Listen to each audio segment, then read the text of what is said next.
तो first question लेते हैं अपन इस प्रैक्टिस शीट 2 का, है ना।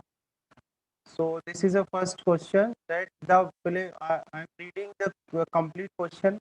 First, the wavelength lambda associated with a moving electron depends on its mass m, its velocity v, and Planck's constant h. Prove dimensionally that lambda is proportional to h divided by mv. ये question है, ठीक है। तो यहाँ पर क्या दिया हुआ है, द वेवलेंथ लेमडा। तो फर्स्ट ऑफ ऑल स्टेप 1 हमारी क्या होती है, हम लिखते हैं यहाँ पर स्टेप 1। स्टेप 1 में जैसा क्वेश्चन में दिया है एज इट इज आपको करना है कि भाई वेवलेंथ है lambda,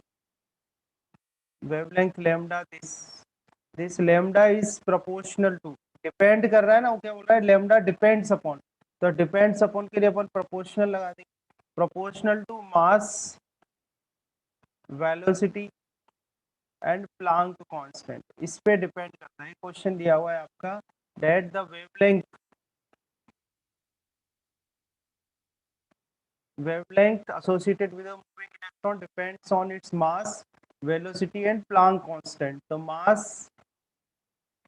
mass velocity and Planck constant, okay. और इनके डायमेंशंस ले लेते हैं। Let the dimensions are x, y and z. और इसमें ठीक है, तो फर्स्ट जो क्वेश्चन आपको मिलेगा, क्वेश्चन से ही आपको ये स्टेप बना लेनी है। तो अभी हमारा जो क्वेश्चन है इसमें दिया हुआ है that the wavelength depends upon the mass velocity and Planck constant, ठीक है।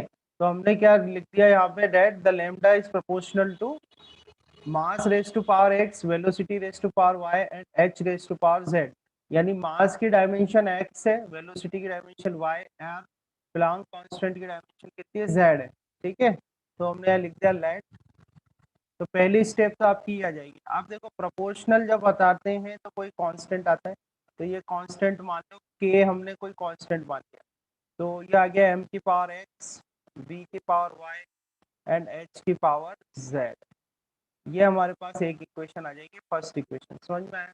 यहाँ पर जो k है, k को बोलते हैं प्रोपोर्शनलिटी कांस्टेंट। प्रोपोर्शनलिटी कांस्टेंट क्यों बोलते हैं, क्योंकि आपने प्रोपोर्शनल का साइन हटाया है। प्रोपोर्शनल का साइन जब भी हटाते हैं और ये इक्वल टू का साइन लगाते हैं तो एक कांस्टेंट आ जाता है, उस कांस्टेंट को बोलते हैं प्रोपोर्शनलिटी कांस्टेंट। तो k यहाँ पर क्या है, प्रोपोर्शनलिटी कांस्टेंट है, ठीक है। तो ये तो आपकी स्टेप 1 हो गई। फिर आपको फॉलो करनी है स्टेप 2, ठीक है। स्टेप 2 कर, स्टेप 2 क्या है, स्टेप 2 है कि जो भी फिजिकल क्वांटिटी है उसकी डायमेंशनल इक्वेशन आपको लिखनी है। तो डायमेंशनल इक्वेशन आनी चाहिए आपको। जैसे वेवलेंथ है, तो वेवलेंथ एक्चुअली है तो लेंथ ही, है ना, तो मीटर होगी इसकी यूनिट, और इसकी डायमेंशनल इक्वेशन क्या आ जाएगी, L1 आ जाएगी, ठीक है। फिर क्या दिया हुआ है आपको, मास दिया हुआ है, तो मास की तो आपको पता ही है, m की पावर 1 आ जाएगा, ठीक है। इसके बाद क्या है, वेलोसिटी है, वेलोसिटी के लिए v लिखेंगे अपन, और वेलोसिटी कितनी आ जाएगी, l की पावर 1 एंड t की पावर -1, ठीक है। अब रहा प्लांक कांस्टेंट। तो प्लांक कांस्टेंट की जनरली डायरेक्ट डायमेंशनल इक्वेशन अपन को याद नहीं रहती है, तो आपको फॉर्मूला ध्यान रखना है। एक फॉर्मूला होता है E is equal to H nu, E is equal to H nu. इसमें E तो होती है एनर्जी, एच होता है प्लांक कांस्टेंट, और न्यू जो होता है, ठीक है, न्यू होती है फ्रीक्वेंसी, ठीक है ना। तो यहाँ से अगर एच की डायमेंशनल इक्वेशन निकालेंगे तो एच की क्या आ जाएगी, ई डिवाइड बाय न्यू आ जाएगी, ठीक है। अब ये जो एनर्जी है, एनर्जी की यूनिट आप जानते ही क्या होता है, जूल होती है, और फ्रीक्वेंसी की होती है 1/सेकंड, ठीक है। फ्रीक्वेंसी जो होती है उसकी यूनिट होती है 1/सेकंड, और एनर्जी की होती है जूल, है ना। अब यहाँ से मैं अगर डायमेंशनल इक्वेशन लिखना चाहूँ इसकी, तो जूल जो होता है वो होता है न्यूटन इंटू मीटर। जूल जो होता है क्या होता है, न्यूटन इंटू मीटर होता है। या आप जैसे जैसे क्वेश्चन करोगे आपको भी ये सब लर्न होता जाएगा, ठीक है ना। तो न्यूटन के लिए क्या लिखते हैं अपन, m1 L1 t raise to power -2। Metre के लिए क्या कर दोगे, l की पावर 1 रख दोगे, सेकंड ऊपर आ जाएगा, तो ये t की पावर क्या आ जाएगी, 1 आ जाएगी, ठीक है। तो यहाँ से जो आपका प्लांक कांस्टेंट है, प्लांक कांस्टेंट की डायमेंशनल इक्वेशन जो आ जाएगी आपके पास फाइनली, वो आ जाएगी m की पावर 1, ठीक है। फिर l की पावर 2, आगे देखो और टी की पावर -2 + 1 तो -1। -1। तो आप जब भी ये प्रॉब्लम सॉल्यूशन करो ना, तो पीछे कहीं से भी सीधे डायमेंशनल इक्वेशन देख के कॉपी मत करना। ऐसा नहीं आपने पीछे से पेज पलटा और वहां देख लिया कि भाई प्लांक कांस्टेंट की डायमेंशनल इक्वेशन क्या होती है, डायरेक्ट लिख दिया। ये मत करना, नहीं तो आपको कभी भी प्रैक्टिस नहीं होगी। आप इस तरह से फॉर्मूला याद रखो और फॉर्मूले से निकालो उनको, जो भी डायमेंशनल इक्वेशन निकालने किसी फिजिकल क्वांटिटी। ठीक है, तो हमारी ये स्टेप 2 हो गई। स्टेप 2 में आपने क्या करना है, जो भी फिजिकल क्वांटिटी है उस सब की डायमेंशनल इक्वेशन आपको लिखनी है। के जो है वो कांस्टेंट है, कांस्टेंट की कोई डायमेंशनल इक्वेशन नहीं होती है, मैंने आपको पहले ही बता दिया जब इसको थ्योरी हमने करवाई थी आपको। अब हमें करना है स्टेप 3। क्या करनी है इसकी, स्टेप 3। स्टेप 3 में क्या करते हैं, जो भी डायमेंशनल इक्वेशन आपने निकाली है वो आपको इक्वेशन 1 में रखनी है। ठीक है, जो भी डायमेंशनल इक्वेशंस आपने फाइंड आउट करी है सारी की सारी किस में रखनी है, इक्वेशन 1 में। तो इक्वेशन 1 में रखो, देखो लेमडा के लिए तो एल की पावर 1 आ जाएगा। के का मैंने बता ही दिया, कुछ होगा ही नहीं, ये एम की पावर 1 एक्स आ जाएगा। ठीक है, आगे देखो एल की पावर 1 टी की पावर -1 ये आ जाएगा आपके पास वाई। ठीक है, एच के लिए क्या करोगे, एम की पावर 1 एल की पावर 2, ठीक है, एंड टी की पावर -1 और ये पावर आ जाएगी आपकी z। ठीक है, इसको थोड़ा और सॉल्व करते हैं। तो m की पावर देखो कितनी आ जाएगी, m की पावर x, x तो यहाँ से आ गया और z यहाँ से आ गया, तो x + z आ जाएगा। ठीक है, l की पावर देखो आप, l की पावर यहाँ से कितनी आ रही है, y आ रही है, y आ रही है l की पावर इधर से, और यहाँ l की पावर कितनी आ रही है 2z, तो y + 2z इधर से आ गया। t की पावर देखे तो t की पावर -y इधर से आ रही है और -z -z। इधर से आ रही है, तो ये आ गया। इस साइड की बात की जाए आपकी लेफ्ट साइड की, तो m की पावर 0 l की पावर 1 t की पावर 0। ठीक है, अब ये जो आपको इक्वेशन मिली है, if this equation is dimensionally correct, ये जो इक्वेशन आपको मिली है अगर ये इक्वेशन डायमेंशनली करेक्ट है तो आप क्या कर सकते हो, इनकी पावर्स को कंपेयर कर सकते हो। तो जैसे यहाँ पर पहली इक्वेशन आपके पास आएगी x + z = 0। इस इक्वेशन को अपन इस तरह से ये वर्क कर देता हूँ। ठीक है, फिर y + 2z, y + 2z = 1 आ जाएगा, ये सेकंड इक्वेशन आ गई आपकी। ठीक है, और थर्ड इक्वेशन क्या आ जाएगी, -y - z = आ रहा है 0। ये आपके पास आ गई थर्ड इक्वेशन।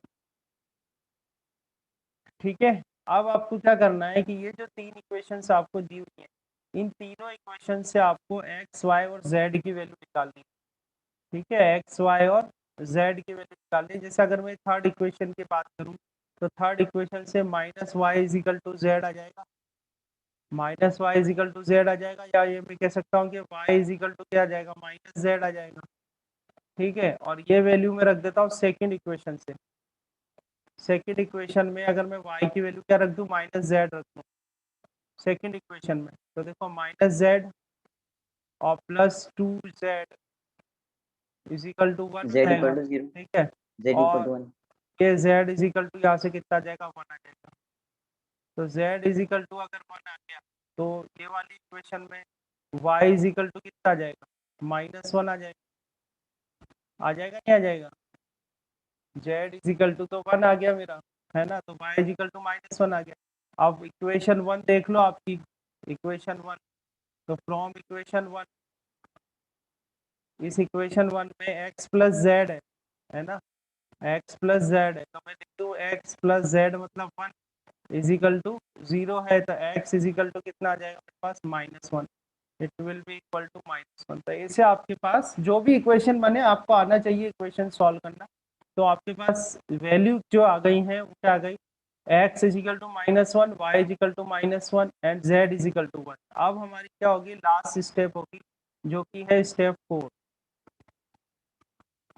स्टेप 4, स्टेप 4 में आपको ये करना है, इस इक्वेशन 1 जो है आपकी, इक्वेशन 1 में ये वैल्यूज रख दो x y z की। तो लैम्डा आपके पास आ जाएगा k m की पावर x, x कितना है देखो -1 है, y p की पावर y, y देखो कितना है, ये भी -1 है, और फिर h की पावर z, z कितना है देखो 1।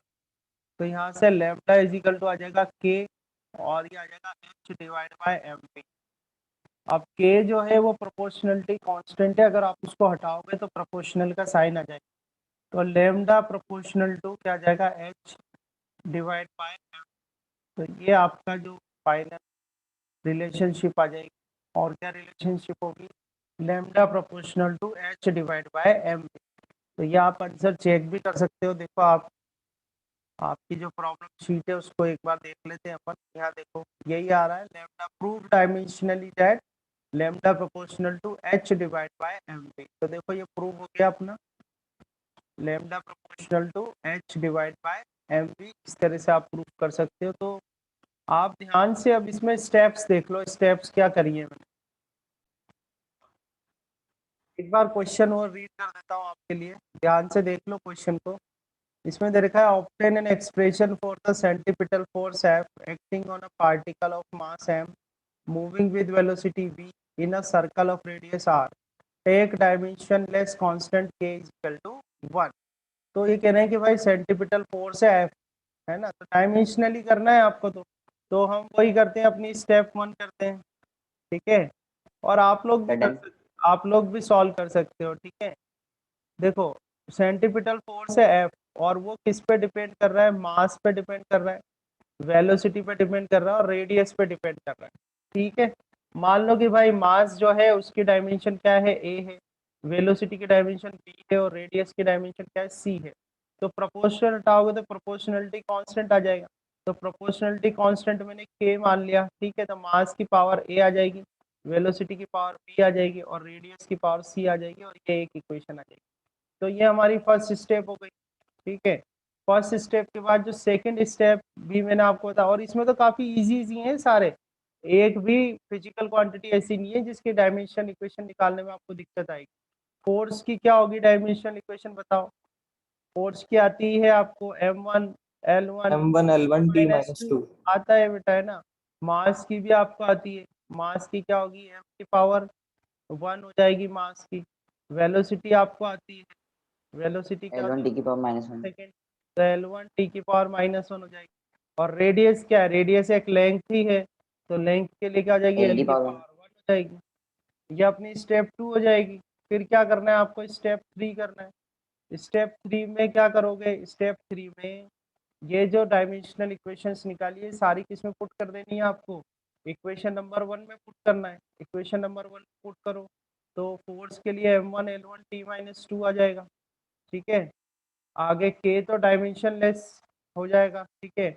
मास के लिए m की पावर 1 है तो ये a आ जाएगा यहाँ पर, ठीक है। वेलोसिटी की l की पावर 1 t की पावर -1 ये b आ जाएगा, और इधर L1 की पावर क्या आ जाएगा, c आ जाएगा, ठीक है। फिर और आगे सॉल्व करते हैं, m की पावर 1 l की पावर 1 t की पावर -2। इस साइड देखो तो m की पावर a आ जाएगा, ये a इधर से आ गया, है ना। अब l की पावर b तो यहाँ से आ रहा है आपके पास, ये b इधर से आ रहा है, और c यहाँ से आ रहा है, तो b प्लस c आ गया, और t रेज टू पावर बन जाएगा आपका -b बन जाएगा, ठीक है। अब ये डायमेंशनली करेक्ट है, तो पावर्स आप कंपेयर कर लो, तो यहाँ से a की वैल्यू तो देखो सीधी सीधी आ रही है, a की वैल्यू 1 आ रही है, b प्लस c की वैल्यू 1, और -b की वैल्यू आ रही है आपके -2। इससे कैंसिल कर दो तो b की वैल्यू तो आपके पास आ जाएगी 2। तो देखो a और b तो डायरेक्टली आ गए आपके, a इज इक्वल टू 1 है और b इज इक्वल टू 2 है, b की वैल्यू 2 यहाँ रख दो, 2 plus c is equal to 1, तो c इज इक्वल टू कितना आ जाएगा, -1 आ जाएगा, -1। ठीक है। इजी है, ए बी सी आ गए आपके पास। अब क्या करोगे आप, इसमें स्टेप 4 लगा दो, ठीक है। स्टेप 4 लगा दो, स्टेप 4 में क्या करोगे, इक्वेशन 1 में वैल्यू रख दो, तो इक्वेशन 1 में वैल्यू रखो तो f इज इक्वल टू के, ठीक है। m की पावर a मतलब 1, ठीक है। देन v की पावर b मतलब 2, ठीक है। और r की पावर c यानी कि -1 आ गया। अब चूंकि क्वेश्चन में ही गिवन है हमको कि भाई k जो है डायमेंशनलेस कांस्टेंट की वैल्यू कितनी है, 1 है, तो k की वैल्यू तो 1 कर दो। तो f इज इक्वल टू आपके पास क्या आ रहा है, m square and divide by r। तो ये आपका एक्सप्रेशन आ जाएगा सेंट्रीपिटल फोर्स का डायमेंशनली। क्या आ रहा है आपका आंसर, mv² बाय r, ठीक है। तो देखो यहाँ पर आपको एक क्वेश्चन गिवन है और ये क्वेश्चन है third. The orbital velocity v of a satellite may depend on its mass, distance from the center of the earth and acceleration due to gravity. Obtain an expression for its orbital velocity. तो dimensionally solve करना है आपको। जो orbital velocity वो किस किस पे depend कर रही है, मास, डिस्टेंस और जी पे, एम आर जी। ठीक है, तो हम लेते हैं इस क्वेश्चन को। थर्ड क्वेश्चन है,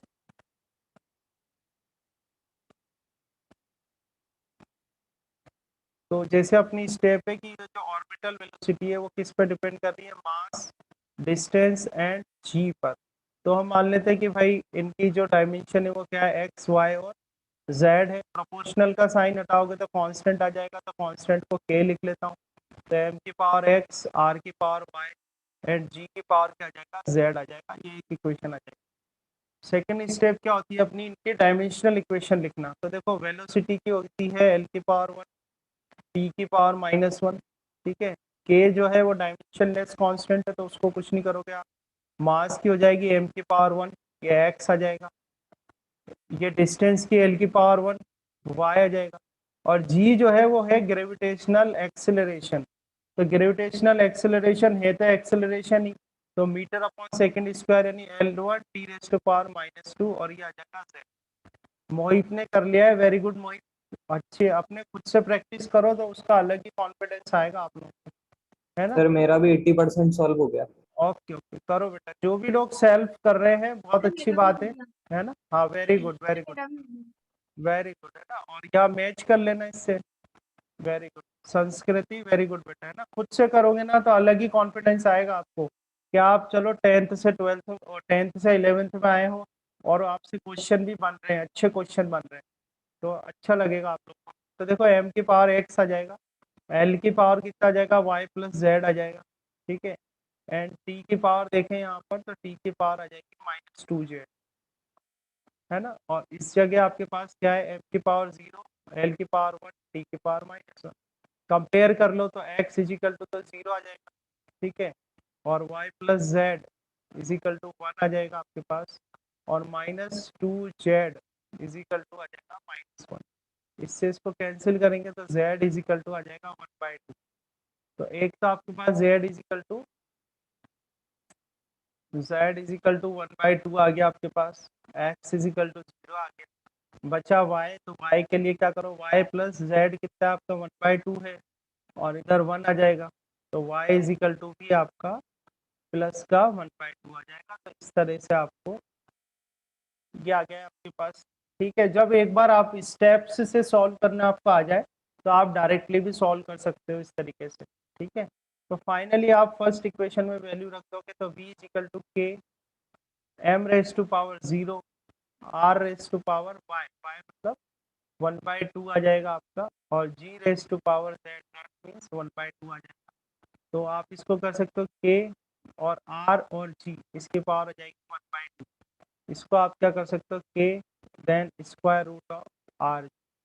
तो ये आपका फाइनल आंसर आ जाएगा। वेरी गुड यदु, बहुत अच्छा।